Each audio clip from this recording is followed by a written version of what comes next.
மழையால் பாதிக்கப்பட்ட பயிர்களை உரிய அதிகாரிகள் உடனடியாக பார்வையிட்டு தகுந்த நிவாரணம் வழங்க வேண்டும் என்று தற்பொழுது முதலமைச்சர் மு.க.ஸ்டாலினுக்கு எதிர்க்கட்சித் தலைவர் எடப்பாடி பழனிசாமி அவர்கள் வலியுறுத்தியிருக்கிறார்.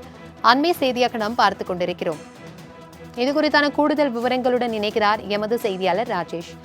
வணக்கம் ராஜேஷ். தற்பொழுது டெல்டா மாவட்டங்களில் தொடர்ந்து பெய்து வரும் கனமழையால் பயிர்கள் சேதமடைந்திருக்கிறது. இதனால் அவர்களுக்கு உரிய நிவாரணம் வழங்க வேண்டும் என்று எதிர்க்கட்சித் தலைவர் அவர்கள் முதலமைச்சருக்கு வலியுறுத்தல் விட்டிருக்கிறார். இது குறித்தான முழு விவரங்கள் என்ன? டெல்டா மாவட்டங்களில் பெய்து வரக்கூடிய கனமழையின் காரணமாக திருவாரூர் மாவட்டம், அதே போல நாகை மாவட்டம் உள்ளிட்ட மாவட்டங்களில் சுமார் 1500 ஏக்கர் பரப்பிலான நெற்பயிர்கள் பாதிக்கப்பட்டுள்ளதாக செய்திகள் வெளியாகி இருந்தது. இதற்குத்தான் கண்டனம் தெரிவித்து தமிழக எதிர்க்கட்சி தலைவரும் அதிமுக பொதுச் செயலாளருமான எடப்பாடி கே பழனிசாமி தனது எக்ஸ் தளத்தின் வாயிலாக முதலமைச்சருக்கு ஒரு வலியுறுத்தலை வலியுறுத்தியிருக்கிறார்.